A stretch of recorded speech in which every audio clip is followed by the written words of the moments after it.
Everybody say, hell yeah! What's up? He's better than Oprah. Come on, y'all. This is Shaun T, and it's time to trust and believe.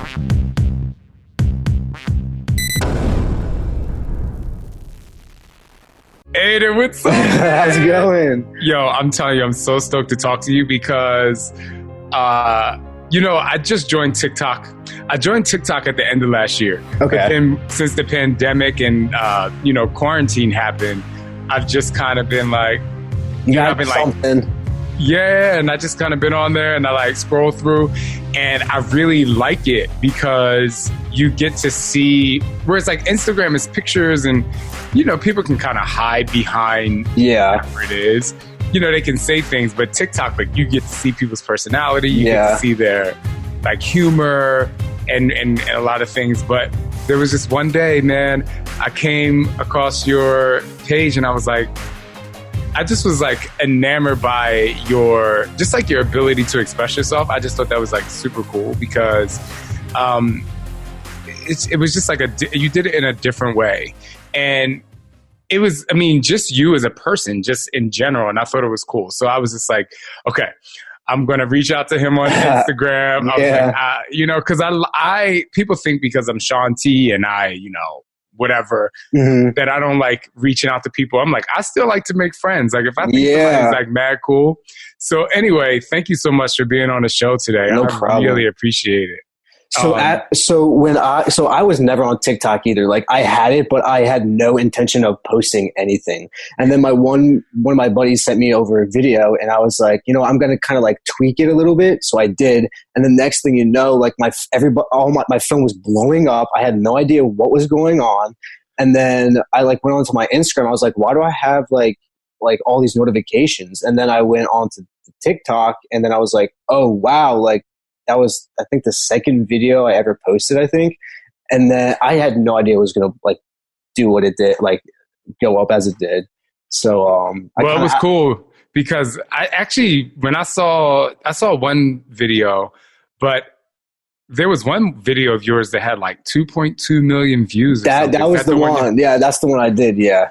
And then, everybody was like, well, you have to keep like posting. I was like, I have no idea what to do. Like, I'm normally on Instagram. Like I don't do anything with like TikTok and so forth. So yeah. That's so cool. Yeah. And the other thing was the fact that you are from the East Coast. And, I was like, come through. Cause I'm from Jersey.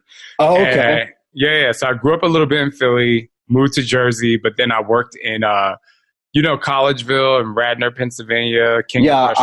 I'm in Pottstown.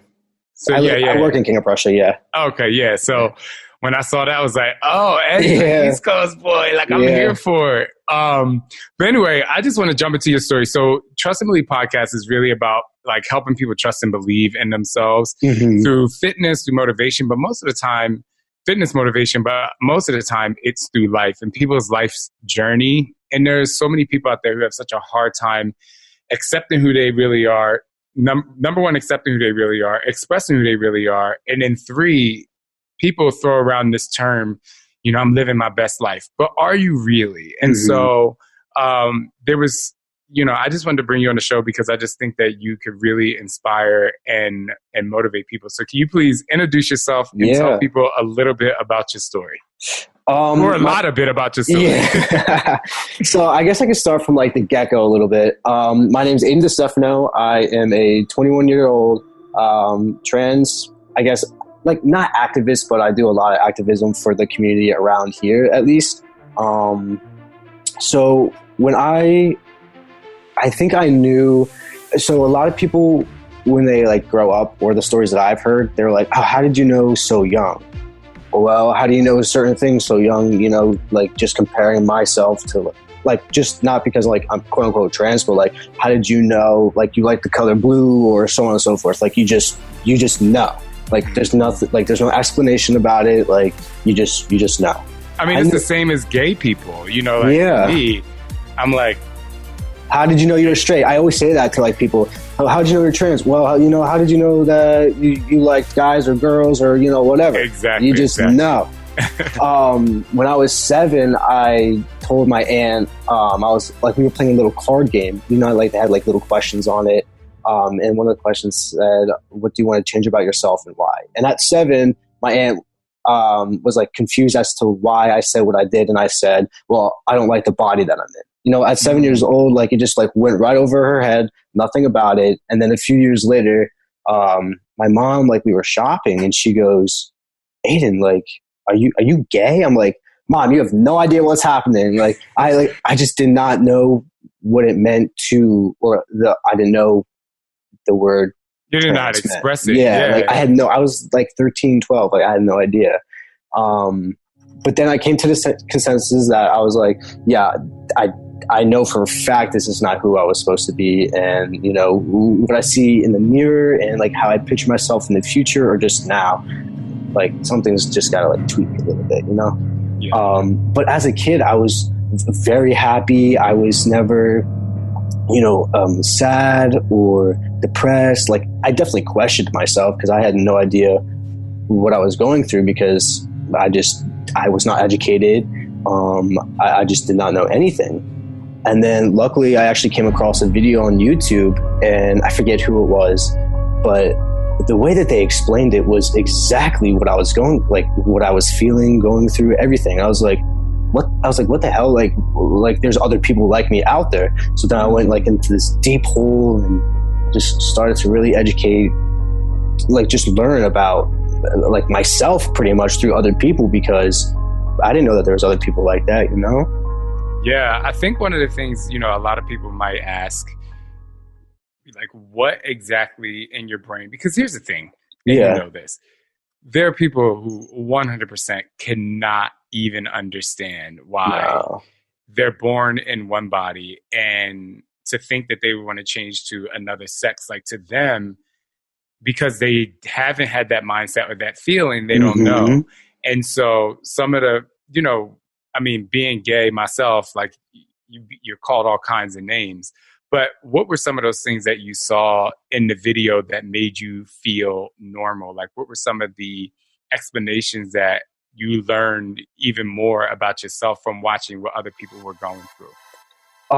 I think I was around 12 when I watched the video, so I don't really remember a lot, but I know that when I was watching the video, I felt, super, like I was like super calm, I guess. I was like really watching the video and just really realizing that there are other people not struggling, but like maybe there are people out there struggling with their identity, and when they come across different people's stories, especially when I came across this one, I was like, wow, I like not that I blossomed, but pretty much that I knew that I was okay that I was this way, like it is okay to be a little bit different than what people would say normal, because to me I'm normal, just a little bit different. Now, did you grow up in a house with your mom and your dad? Yeah, so I grew up with my mom and my dad, and I have a sister, Michaela. I'm older. We're like 19 months apart. I think that's like Irish twins or whatever people call it. I don't know. Yeah, pretty much. Like, we're all my family's really close. My dad's no longer in the picture. They were divorced when I was in 7th grade, but my dad fully supported everything of me, just like my mom. My mom is the biggest supporter ever. She like is on multiple different Facebook groups, like Mama Bears or something like that. I don't know. A lot of them. Free, like when you see at Pride, like the moms with like the free hug shirts on. So yes, yeah, that's my mom. So I love it. Yeah. So how did you tell them? How did you? I would say come out to them and explain what you were going through. Mm-hmm. What was that experience like? So I did struggle a little bit. So I was at like a church camp retreat, I guess you would call it, and I remember writing her pretty much a book explaining like how I was feeling. This is who I am. I still actually have the letter with me because it's just something that I go back. I'm like, this is like me really like the front. It's monumental. Yeah. Especially because like when I was I knew I struggled with it a little bit because I used to be religious. So I was like, struggling with that too. And when I came out to my mom, she was like, Aiden, like, if this is who you are, like, we're not going to change you. We're not going to try to like convert you or like anything of that sort. Like she loves me for who I am, and everything, all my family, like everybody in my family loves and supports me like 100,000%. So, I'm a very emotional person. And so I might get a little, that's totally okay. Yeah. Only because like, again, we shared a story of growing up not who we were. And my mom was the same way. I actually brought my mom on a Instagram live. Me and my husband do it. Friday nights we do wine night. Okay. But and I was telling people the story about how the night I came out to my mom, and there was never a moment where she was like, wanted to disown me or whatever. And that night I remember being on the this is to like 2,000 people on Instagram, and she was like, "You're my son. Like she's like, you're my child. Like there's no way I could disown you or make you feel less than because of who you are."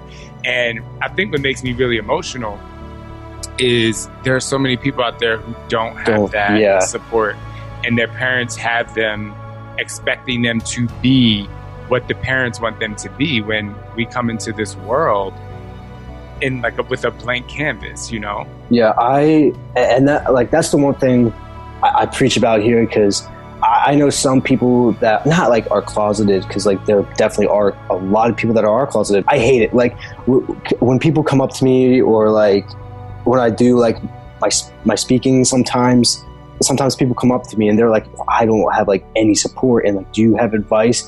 And it's really hard for me because I had nothing but support in my family, and it's hard for me to tell them like everything will be okay, but for them, all they know is like I'm not supported, and that really hurts, because all I want to do in my life is love everybody, like accept everybody, and that's it. And how was, because I have obviously specific questions about the transition itself, but how were your classmates? Was it, did you have to come out? Did they, notice that you felt different or were different? Did they accept you? How was that, experience? Yeah. Excuse me. So my transition was super, super smooth. Like the way I look now, and when I was like 7, I looked the same. Like, how like some women have like that deep voice. That was me. So I had a deep voice. I was always with the guys, like everything guy, like that's it. Nobody really ever questioned me. But some of my friends were like, "Are you gay?" Like, no, you have like, again, like with my mom, like you have no idea what I'm going through. But I knew for a fact that they would support me 100%. That's amazing. So when I went up to the high school, when I was in a sophomore, I was still on the girls team, but I told my coaches that I may be coming back a little bit different next year because I was starting hormones. And they were like, well, we don't know what team like you can be on, so forth. I was like, that's totally fine, because I still wanted to be a part of the team, and everybody else wanted me to be a part of the team, guys and girls. So my coaches and I talked about it, and they just said that I'll just be manager. So I'll still practice with the team. I'll still be at all the meets. And then the following year, when I was a junior, that's when I had like my surgery, like top surgery. So I couldn't really run that season. So my senior year, everybody was like, Aiden, why the hell are you still running with the girls? Like, that's just not like, not okay, but like, no, like you should not be doing this. I was like, well, duh. Like I wasn't going to run on the girls team because like, that's just like, no, like I just wasn't going to do it. So the guys were like, we want you to run with us. So I was like, well, yeah, thank you, because that's what I wanted to do. So my last year of high school, I ran with the guys for cross country, and it was immaculate. Like everybody loved me. Like still, like I was still Aiden, Yeah, I have a question about sports, because I think this is interesting. And I want to go back a little bit to junior high school, because you talked about a few sports that you played. Now, and I think a lot of people would want to know the answer to this question. You were, at the time, still a female, right? And when you played sports, did you feel like you were stronger, better, faster? So like in junior high, I was pretty good. Like for the girls, I also had to carry around a birth certificate because like everybody just thought that I was a dude on the girls team. I mean, like that's how I was like when I was a child too, like playing like state basketball and stuff like that. Just because like nobody believed me, so I kind of had to like bring everything with me. But yeah, I felt not like superior to everybody else, but I was just like I feel it just needs to be like tweaked a little bit. Did you feel like when you ran against or played against the other girls, did you feel like you were naturally stronger, more aggressive? Because, you know, now, first of all, there are some girls out there who could smoke guys in track. You know? Oh, yeah. I'm not saying anything about the females out there because, you know, you got the Allison Felixes of the world who will like slay some dudes. But did you feel like you were stronger in any type of way? I think I felt the same. I was never like an aggressive person, or still am never like aggressive. Well, maybe now a little bit because of the hormones, but that's that's what I mean. You know, the hormones, like obviously the testosterone is it makes guys more like beefy. I feel like I'm the Hulk like sometimes. so actually pre-T, I guess I felt the same. I would say, and then with hormones, say running with the guys. So yeah, pre-T. So with cross country, I felt like I was like top 5. One of the years, I forget whatever. I was like top 5 girls. And then when I transferred over to the guys team, I was like bottom because like I'm not like sub 15 runner. Like I just cannot do that. Oh yeah, I can't. Like I'm distance, but like I'm not about to sprint like a 3-minute mile. Like I'm not going to do that. Yeah. But yeah, I mean like when I'm at the gym too, I feel like a hawk. So that's when I feel like I guess I'm aggressive or you feel powerful, like in that kind of way. Yeah. And so, please pardon the way I asked the questions. It's okay. Obviously, you can ask it's it. Like, you know, I'm a guy. I was born a guy. So for me, I know what it feels like to be a guy. I've obviously been around. I know, like, again, I'm friends with female professional athletes and they ain't weak. You know, they're not like, they will roll over some dudes, but it's just, you know, just a way for me to ask a question. All right. So let's talk about the actual transition, the hormones, the top surgery. How did all that come about? What was the process? Was it expensive? Yeah. So I had to go to therapy, which sucked because, like, again, I was a very happy-go-lucky person. When my mom and I started to like research about it to like be able to go into hormones, you had to go to therapy. And I was like, Mom, I don't want to go to therapy because I felt like at that time they were going to be like, oh, you're not trans. Like you don't need hormones. That kind of therapy. But then to realize when I went to therapy, I kind of had to go to get that letter signed saying, oh yeah, this is Aiden and this is who he says he is because this is him. And what were some of the questions that they asked you to, you know, I guess say it's okay for you to actually have the transition? Do you remember some of those questions? It was like, I was in therapy for, I believe, a year. So it was like a whole process. I guess some of the questions she asked was like, where do you see yourself in a year? Or how would you describe yourself?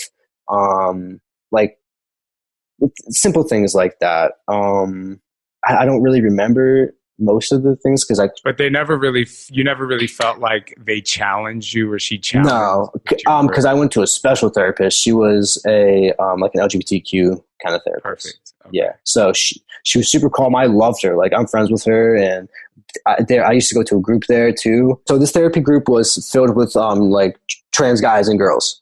So I struggled a lot in that group because everybody else was like very depressed and their family was having like a hard time with them. So like going back to when people say like, oh, my family doesn't support me or say like they're suicidal. Like it's so hard for me to wrap my head around like how they're feeling because I was never, when I'm not in their head and two, like I never felt that way. I struggled a lot within, I guess, that therapy. Do you feel like it made you, and I totally get that. I totally understand how you could struggle.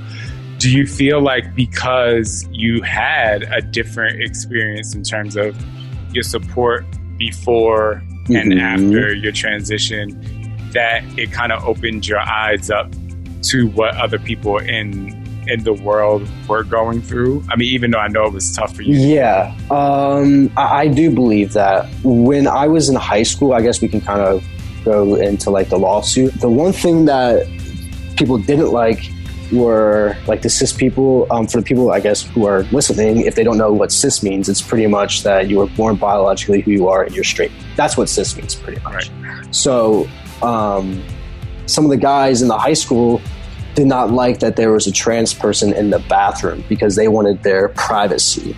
But in the bathroom, you just go to the bathroom, do your business, maybe, check your hair in the mirror and wash your hands. That's about it, Well, they thought that, they were so traumatized that they saw a trans student in the bathroom that they wanted to sue the school, even though my school said, if you identify as this, then you can go into the bathroom, but you can't like flip-flop kind of deal, You can't go into the girls one day and the boys the next day. Yeah. But the crazy thing is the lawsuit wasn't about me. It was not about like me being trans. It was another trans student, but I just wanted to be the voice of the lawsuit because I was very affirmative in the high school again. I even went into the guy's bathroom. Nobody said anything to me. I made sure that everybody was comfortable in the bathroom, or not the bathroom, like gym class per se, like if we were to change. I made sure everybody was cool with it, that I went into the guy's locker room and everybody was like, cool. I stripped down to my boxers and nobody cared about it. But just because somebody else, is not pre-T or, has surgery, like they were like, no, we don't want that. So that's when the lawsuit happened. Yeah. So tell me about the lawsuit. What was the process like, and how did they rule? Yeah, Doe versus Boraton. Yeah, it was right before graduation. Everything started to happen, and when I found out, I was actually working. I was like, no way! Like this is BS. Like this is probably just like fake news in our little town. And then to realize, like, we got in contact with the ACLU and the PA Youth Congress, which is kind of, they're like the ACLU, but a little bit smaller, like in the Harrisburg area. So when it happened, I was like, nah, I'm gonna be the one to speak. And for the first court hearing, it was the Alliance Defending Freedom who was suing. They're pretty much just Alliance Defending Freedom just wants money, and they just want to sue every school. They pretty much just hate trans people. Like they hate the LGBTQ community. Like they just want to sue that community, our community, because we're not them, kind of deal. Right. So the first hearing of the case, I don't remember when it was, but the Alliance Defending Freedom was there, and like I used the bathroom, like I used the guy's bathroom because, like, I mean, I'm a dude, so I'm going to use it. And so I didn't know anybody. Like I didn't know who sued. I didn't know who the people on the suing side, like the Alliance Defending Freedom, like I didn't know any of them. I didn't know what they looked like. So the funny thing about this is right before the hearing, I went to the bathroom and I peed next to somebody. Didn't know who it was. I peed next to like probably two people. And then I came out and they like gave me a weird look, probably just looking just to see maybe if they could find me or who, because they didn't know what I looked like either. Like, wow, nothing. So when I went in, they were like, Aiden, are you ready? I was like, oh yeah, I'm ready. Like, I'm ready to testify or whatever. And then the judge looked at me. He goes, you're Aiden? I'm like, yeah, I'm Aiden. Like, who else? Like, so the judge didn't know I was trans. And then within the court case, like within the first hearing, he goes, so what bathroom did you pee in today at the courthouse? And I go, I peed in the men's bathroom, and I'm pretty sure I peed next to you and you on the suing side. They had no idea, and it was just awesome. I will say this. I mean, just because you opened the door, dude, you would never. No, nobody knows. I don't think you could tell anyway a lot when someone's trans, but whether it's girl to guy or guy to girl. But I mean, seriously, when I looked at your TikTok for the first time, I was like, you gotta go back. Was he really a girl before? It's hormones are good, and genetics, I guess, too. I mean, you have more hair on your legs and your chest than I do. Yeah, I'm Italian too. My dad's like a gorilla, so Yeah. So anyway, so that was interesting. So you're in a courtroom. You called them out. You're like, I straight up did. I looked them in the face. I said, I peed next to you and you. It was the funniest thing ever. And what was their response? Or were they just very stoic? They were just like, are you sure? Like, are you sure that was me? I'm like, but yeah, buddy, I peed next to you for sure. Yeah. So then, so we had like 2 other hearings, I think, within that year. And then we won all the hearings. Like, I knew that we were going to win. It ended up going to the Supreme Court, and then overall we won the whole case. So I wouldn't say I paved the way for like trans students to use the bathroom that like they're allowed to be like to use, but I did talk to a lot of different counties about, how like about trans people and just educating about them and how they should be using the bathroom that they should be using, kind of deal. So I would say you helped. I mean, you're an activist. You're in the courtroom. You're testifying. You're, a lot of people would consider it to be very brave. I mean, just transitioning, having to tell your family, your friends, a sports team, and then actually going in the courtroom and standing up to people who don't understand, because that's what the big issue is. They don't like difference and change. Yeah. In the beginning, I didn't want to do it. But a lot of people told me that I had to, because like, I'm one to just not sit back, but I want to observe everything. And I did observe a lot of things because I wanted everybody to, be well educated, and I wanted I did want my voice to be heard, but not in a court case, I guess, but I'm glad that I did, because I have learned a lot for myself, and I taught a lot of people. I'm still teaching people. Even coming on here and talking about this, like, somebody's going to hear it and they're going to learn something, Yeah. I mean, honestly, it's an honor for me, because my listeners actually get to, hear from first person what it's like to be transition. And for those people out there, to not be afraid of something that's new, or new. It's not new, but new to them and different. Because, being gay, homosexual, or whatever pronoun people use, it's been kind of normalized almost. I mean, there's still people out there who like don't agree with it. Yeah. But when it comes to trans, I still feel like, there needs to be more education, and people need to, get to know people like you, to be like, oh, like he's I'm Aiden. Like, I'm nothing else. Like, I hate, cause like people, I don't want people to have like like connotations to me, cause like, this is who I am. I have a lot of other, characteristics to me that I want people to know, I'm a very like out there person. So. Well, I definitely want to get to some more of the fun things. I have one more thing I want to ask you about. Let's talk about mental health and, the importance of mental health when it comes to the trans community. Can you, because there may be someone out there that's listening right now that either has a son, a daughter, a brother, or a cousin, or maybe themselves are kind of new to this world of trans, and helping them understand that mental health is a really important part of the process. For me, mental health is top priority. Like, you need to be happy. You need to love yourself. Like RuPaul says, like, if you can't love yourself, how are you gonna love somebody else? You're gonna love somebody like else. What? like come on. I love myself, and and I want to be happy. I don't want to be sad, because there's you shouldn't be sad about who you are. I just want everybody to be happy, and mental health all comes back to like family support. The trans suicidal rate is huge. Like, it's astronomical. Like, it's almost like, I think last year in 2019, it was like almost 300 and something people. Like, that shouldn't be happening, because they should be living authentically. And if they are, like, some people don't like that. And that messes with people's brains sometimes, because like they don't think that they're loved. But there is a huge community out here. Somebody is out there to talk to you 24/7, just reach out to somebody, because there are people out there that will help you. No, I understand what you're saying, because it's when you don't really know who you are yet. I think that we probably at a very early age, number one, we had the support from my family.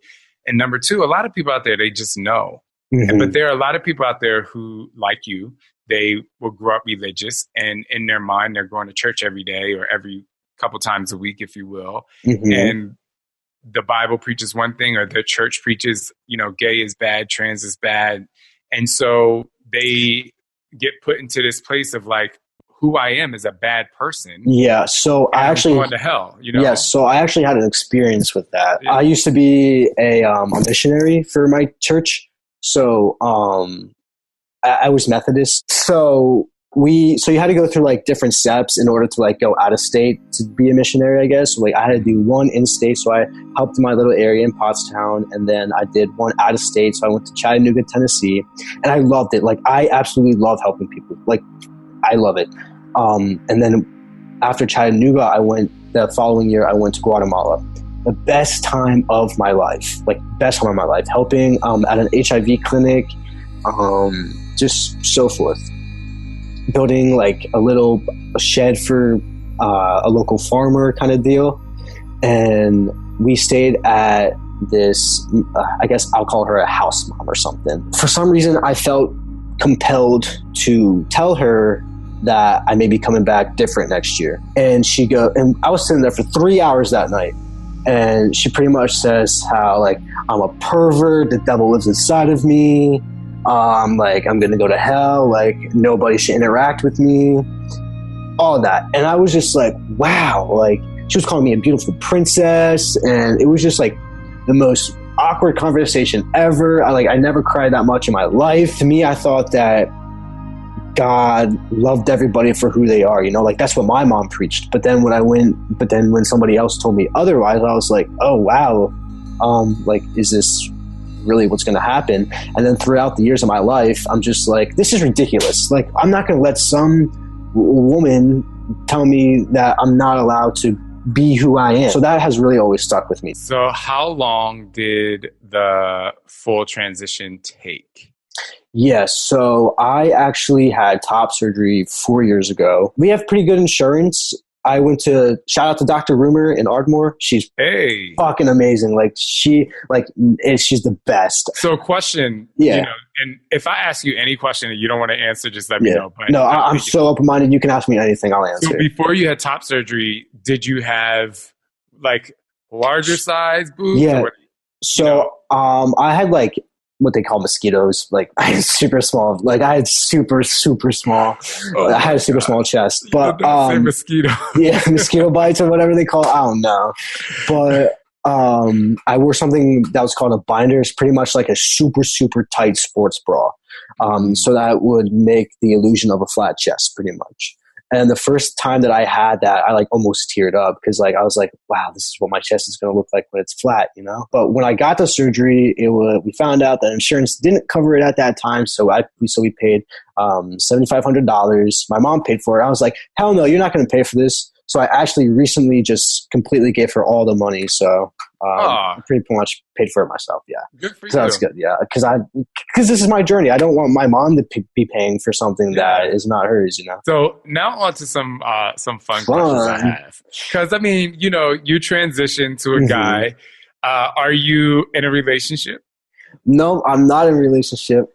Are you dating? Do you want to date? Like, what's your... I've definitely explored with different people. So in the beginning in high school, I dated a girl, and we dated for like 2-ish years, I think.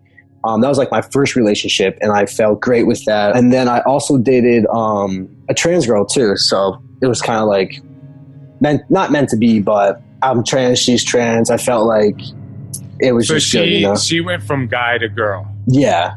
Oh, okay. Yeah. That's all right, so what's your type, just in case? I'm into like anyone, as long as you're open-minded and But you're into girls, like you're into. Yeah, girls. like I'm more romantic. Like I would only date like girls, but exploring, I'll still explore. So yeah. All right, I'm just I'm trying to hook you up. Yeah, I've been known to be a good matchmaker. You know what I'm saying? Okay. No, I just Plus, like I said, one of the things that, if I can use this word, that captivated me to you was just like your personality and just like your coolness. And I was just like, this dude is like mad cool. So hopefully people see that. So one final question, and I ask all of my guests this. What does it mean to you to trust and believe in who you are? Trust and believe means to me is that you trust that this is who you are, and like you just have to have trust in yourself. This was a super long journey. Like everybody has their own story. For me, like I have to take care of myself. Like I still have to be healthy. I believe that everybody should be doing the same, and I believe that everybody should just be equal in this world. Trust and believe in yourself. Like don't think anything else about yourself. Like you're an amazing human being, whether, you know, everybody has their flaws. So well, you're such a nice guy. I really, seriously, man, when I come back to the East Coast, when COVID is over, I'm told, well, hopefully we stay connected on Instagram. I would love to. Man, thank you so much. I appreciate it so much. Thank you for having this opportunity. Tell them where to find you on Instagram and TikTok. Oh yeah, well here's my TikTok. I think my TikTok is like DeStefano. It's DeStefano 228. My Instagram is DeStefano22. All right, DeStefano22. Yeah. So everyone, you should go follow him. He's cool. And obviously, as you know by now, because you listen to this podcast, thank you so much, Aiden. I appreciate it, man. Thank you.